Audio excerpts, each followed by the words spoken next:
I'm Jessica Lang, 32 years old, and for as long as I can remember, I've worn a label I never asked for. The family disappointment. Not the rebel. Not the failure. Just the one who never quite lived up to the expectations everyone else seemed to slide into so easily. My younger sister Claire, on the other hand? She's the golden one. The one who always made everything look effortless. Glowing grades, perfect skin, charming smile, and a way of making people fall in love with her in 10 minutes or less. Where I was overlooked, she was celebrated. Where I was told to work harder, she was called gifted. We're only 2 years apart, but it always felt like we lived on opposite sides of the same mirror. Growing up in northern Connecticut, our family looked picture perfect from the outside. Dad was a corporate attorney. Mom ran a small but successful interior design firm.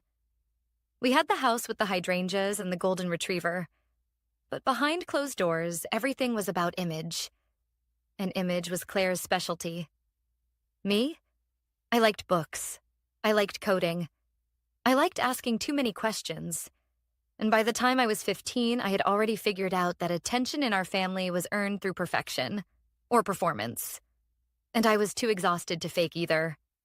I remember one Christmas, I gave my parents a photo album I had made by hand, scanning old family pictures, adding personal captions, printing and binding it myself. Claire gave them designer towels she had picked out with Mom during a shopping trip. Guess which one made it onto Facebook? But I never resented her for it. Not really. Because the truth is, I loved her. I defended her. I cheered for her. I just slowly learned to cheer more quietly. From the sidelines. Still, I tried. I went to college, got my degree in computer science, landed a job at a tech firm in Boston. I thought maybe if I built something of my own, if I achieved success outside of their view, I could earn a different kind of respect. Not the loud kind, but the quiet kind that sinks in and stays. But every time I came home, it was like none of it mattered. How's work, Claire? Oh, amazing, Mom. They're letting me design the whole campaign. Applause. How's work, Jess? Still at the same place. Polite nods. Quick subject change. So when Claire got engaged to her college sweetheart, a finance guy named Ryan with symmetrical teeth and symmetrical morals, the whole family lit up. Mom immediately went into Pinterest overdrive. Dad offered to pay for the wedding. And suddenly, every family dinner was about floral arrangements, dress fittings, and destination bachelorette plans. I smiled. I said congratulations. I bought her the champagne. I even helped her design the invites, because, of course, she wanted them to have a touch of personality. And then came the bridal shower. It was hosted at our family home, catered, color-coded, complete with a donut wall that spelled out Claired. Everyone was there. Relatives, co-workers, childhood friends who barely knew her anymore. And when it was time for the toast to the bride, Claire stood in the center of the living room like it was her coronation day. She held up her glass, smiling sweetly. I just want to say how grateful I am.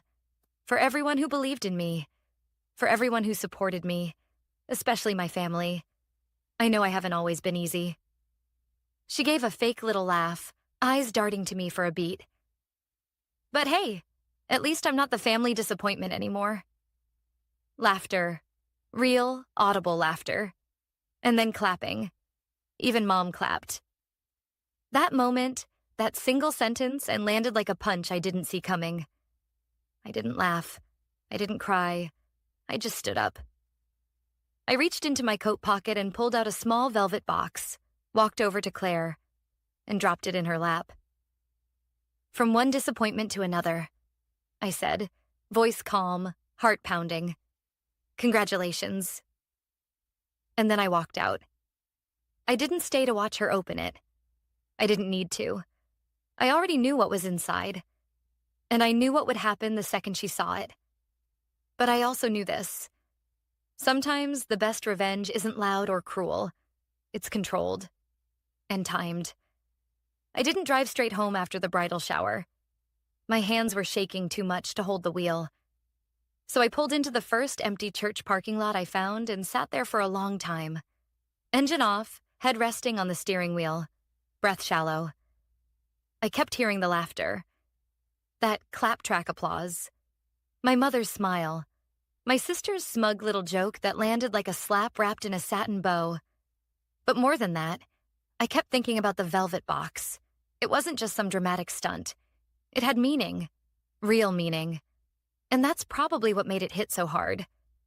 See, what Claire didn't know, what no one knew actually, was that the item inside the box wasn't new. It wasn't expensive. It wasn't shiny. It was a key.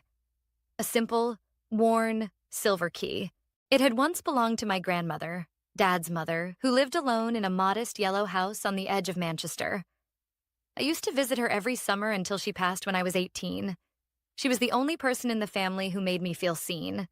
Not tolerated, not managed, just seen. She taught me how to braid garlic, how to balance a checkbook, how to listen when someone's words didn't match their eyes. And before she died, she called me into her room, thin, tired, but still sharp as ever, and handed me a small box. "This is for you," she said. "The house is going to your father, but the key? That's different. What's inside is yours." I remember looking at the key like it was treasure. Because to me, it was.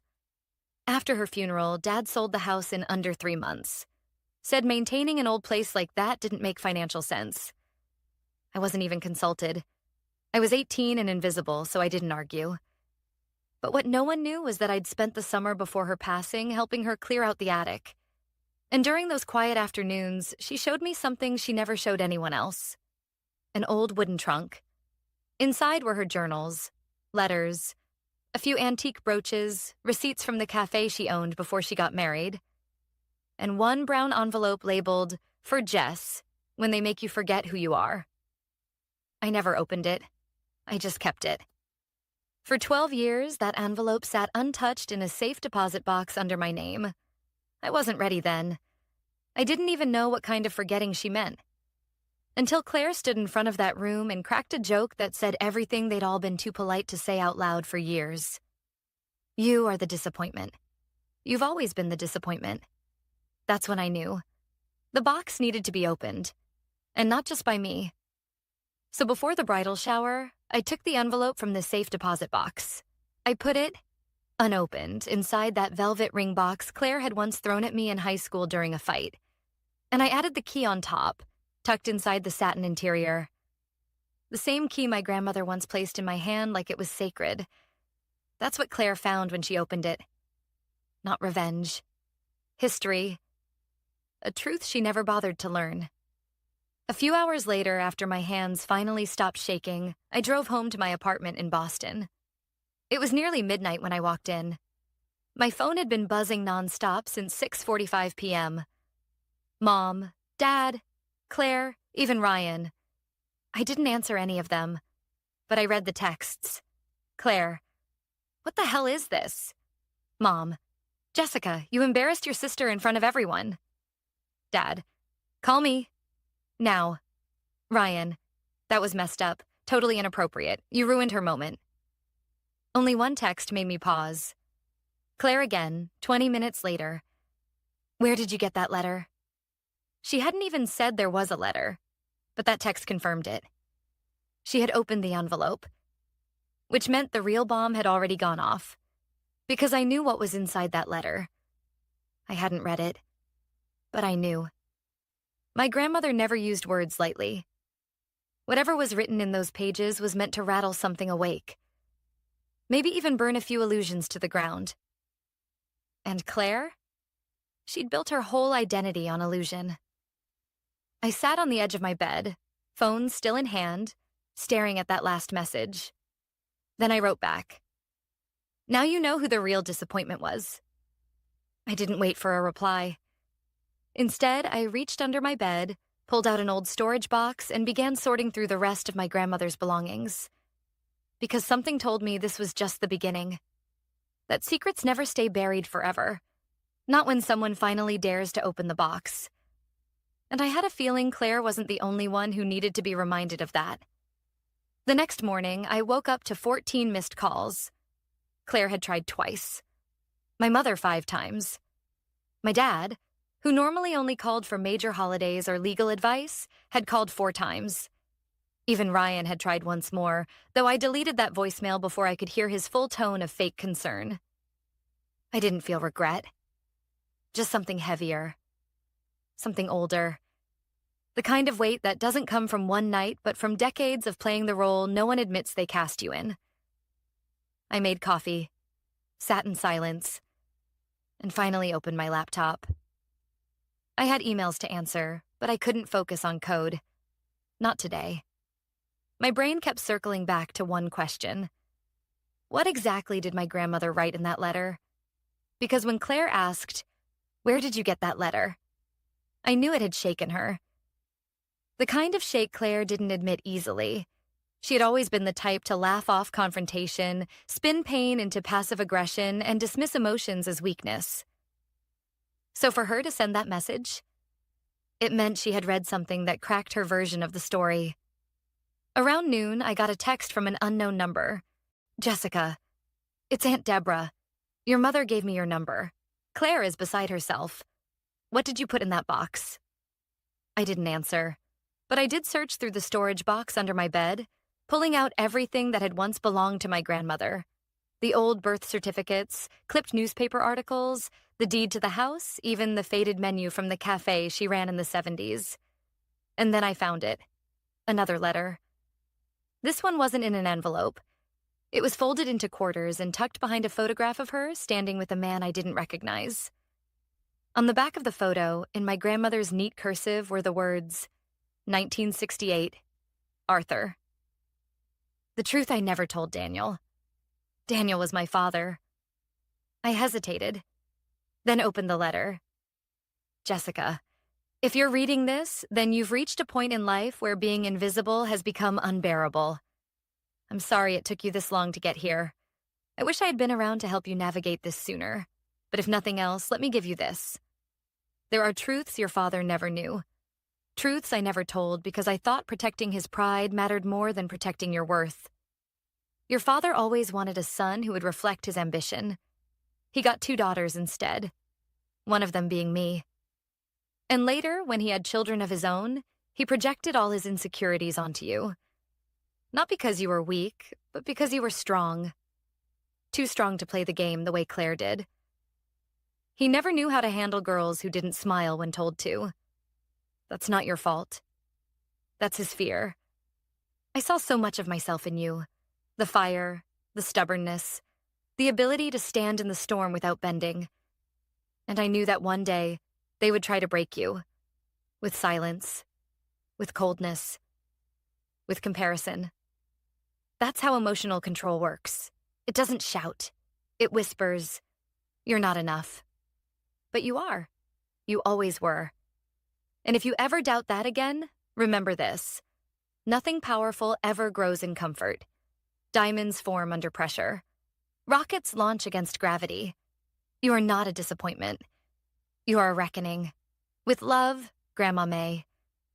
I didn't realize I was crying until my coffee had gone cold in my hands. The words didn't just speak to the present. They explained the past. They gave shape to a wound I had carried without ever understanding how it had formed. And suddenly, I understood why Claire had screamed when she read her letter. Because inside her envelope was likely something just as personal. Just as pointed. I didn't know the exact content, not yet. But I knew my grandmother.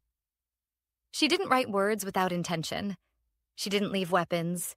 She left mirrors. And maybe that's what scared Claire the most. Seeing a version of herself she had spent years avoiding. Around 4 p.m., Claire sent another message. Why would she write that to me? This time, I answered, maybe because she knew one day you'd need to hear it. A full hour passed before her reply came. I don't know what to do with it. I stared at the screen, then typed back, you don't have to do anything. Just don't pretend it doesn't exist. Because for once in our lives, it wasn't about performance, or applause, or who's the golden one and who's the failure. It was about the truth.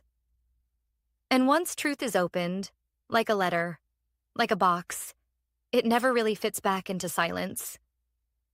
2 days after the bridal shower, I showed up at my parents' house unannounced. Not out of guilt.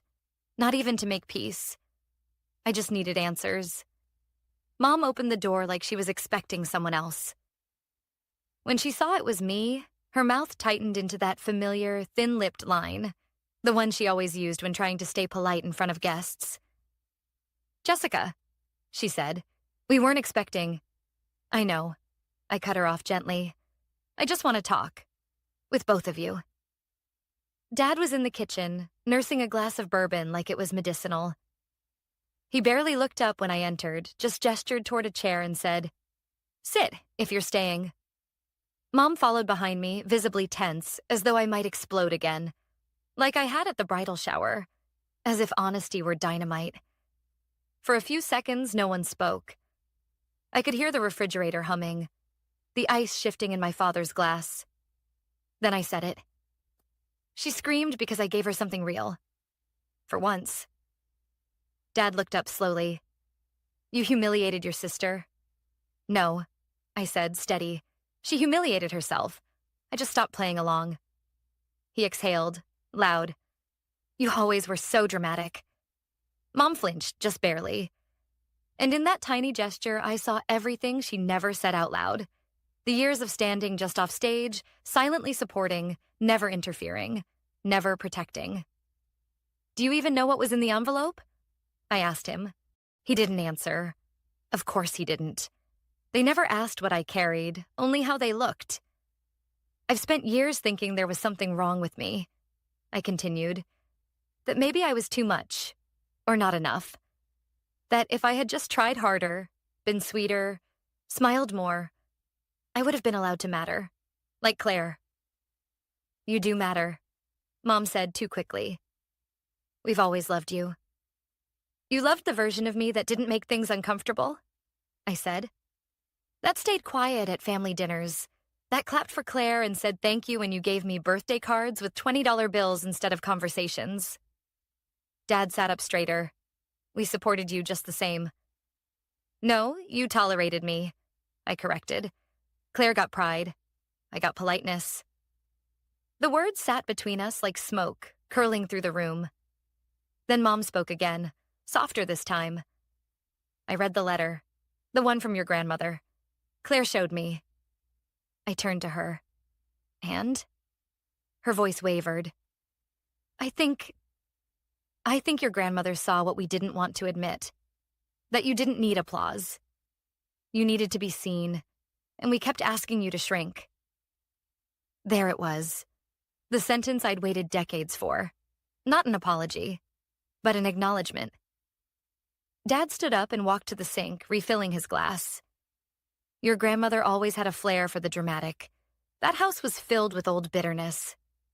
"No," I said, rising to meet his tone. "It was filled with truth, the kind this family avoids like a plague."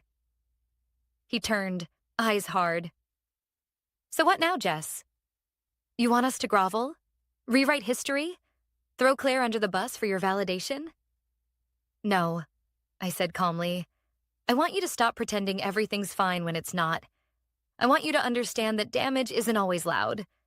Sometimes it's the silence after you call someone a disappointment and expect them to smile anyway." For a moment, none of us moved. Then, from the hallway, came a voice I hadn't heard in 2 days. I asked her to give me the box. It was Claire. She stepped into the room wearing a hoodie and sweatpants. The first time I'd seen her not perfectly polished in, well, years. "I told her to do something bold," she continued. "I didn't know what she'd bring, but I asked for it. I said, 'If you want to be seen, then make them see you.'" Dad looked at her like she had lost her mind. "You planned this?" "No," Claire said, "but I provoked it. Because I knew she was about to disappear again, and I couldn't let her, not this time."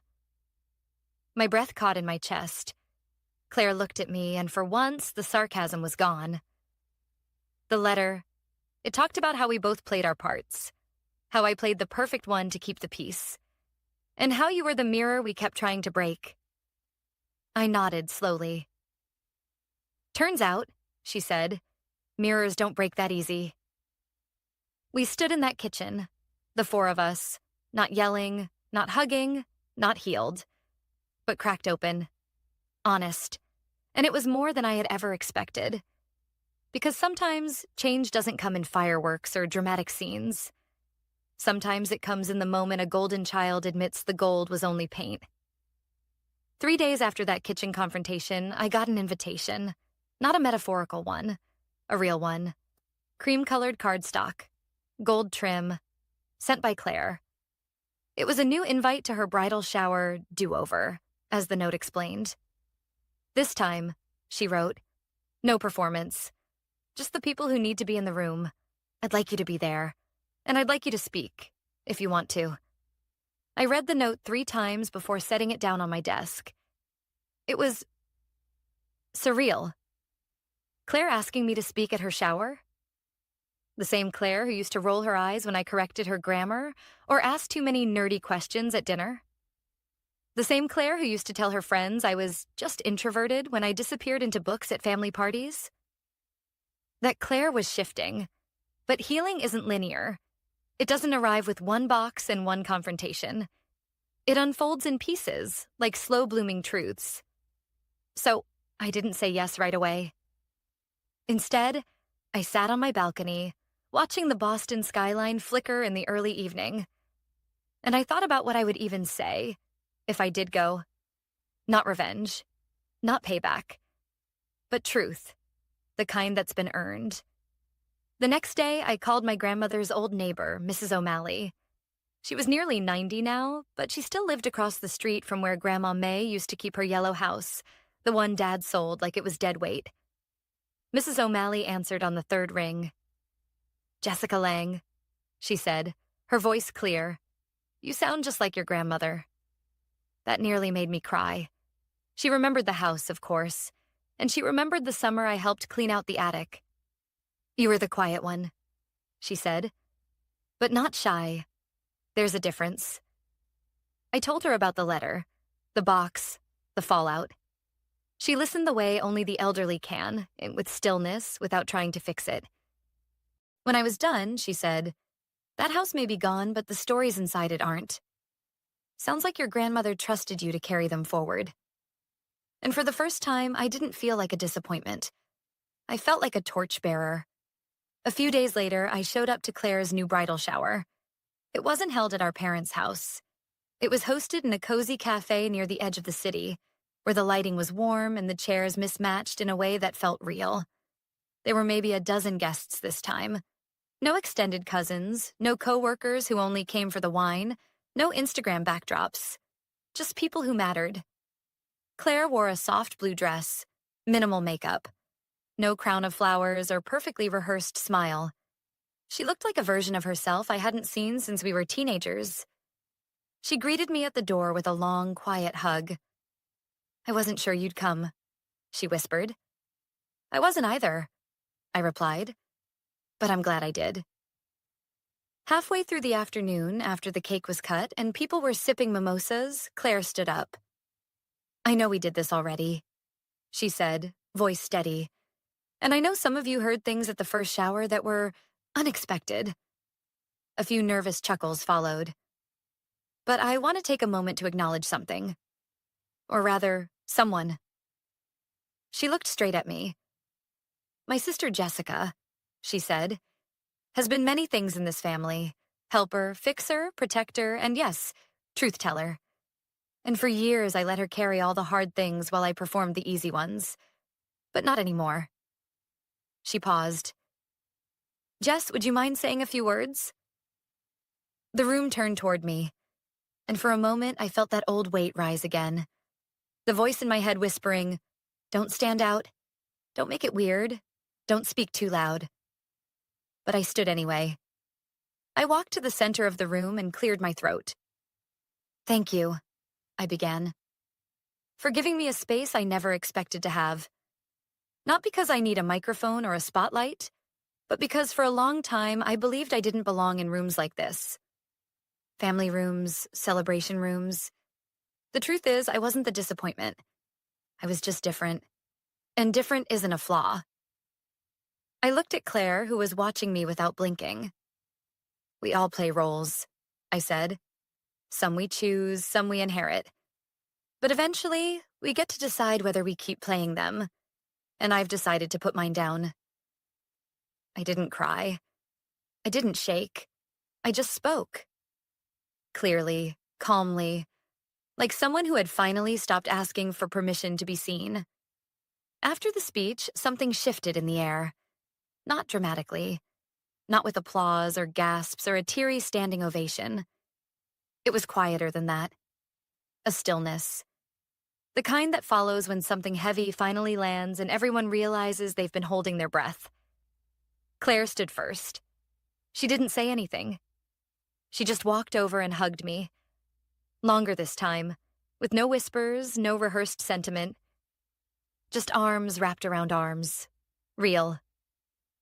Then one of her friends started clapping. Then another. And before I knew it, a slow, honest round of applause filled the room. Not for performance, but for release. For growth. For the courage it takes to say, I'm not who you thought I was. And that's okay. That night, after the guests had gone and the cafe lights were dimmed, Claire and I stayed behind to help the staff clean up. She insisted on wiping tables while I stacked used plates. It felt surreal. Us doing something together. Something normal, without the roles we'd both learned to play. She handed me a damp cloth. Do you want to know what was in my envelope? I paused. Only if you want to tell me. She leaned against the counter. It was a copy of an old letter Grandma wrote my dad. One she never sent. My brows lifted. To Dad? She nodded. She wrote it the day I was born. Apparently, she overheard him say he was relieved the second child was normal this time. That I wouldn't be difficult like you. My stomach tightened. I didn't know he said that. Neither did I, but Grandma did, and she called him a coward. Said any man who confuses silence for goodness is raising sheep, not children. I let out a quiet, bitter laugh. Sounds like her. Claire shrugged. She also wrote something else. That one day, the difficult one would be the only person in the family brave enough to face truth out loud. And that I'd either grow to resent it or respect it. And which did you choose? I asked. She met my eyes. I'm still choosing. It was the most honest answer I'd ever heard her give. As we walked out of the cafe, she handed me a small envelope. This was also in the box, she said. I think she meant it for both of us. I waited until I got home to open it. Inside was a single photograph. Old, faded, edges curled. It was of Grandma May holding two babies, one in each arm, Claire and me. She was laughing, her head thrown back, hair a mess, eyes squinting in the sunlight. On the back, she had written in blue pen, "Let the world call you difficult. It means you didn't bend. Stay upright." I placed the photo in my bookshelf, tucked behind a frame of my college graduation. The one no one in my family attended. Not out of spite, but as a reminder. Because healing doesn't mean rewriting history. It means reframing it. And I had finally done that. Claire's wedding was held 4 weeks later. It wasn't perfect. There were awkward silences at the rehearsal dinner. Tension between our dad and me that never quite resolved. Mom stayed mostly neutral, walking a careful line between peacemaker and passenger. But Claire? She was different.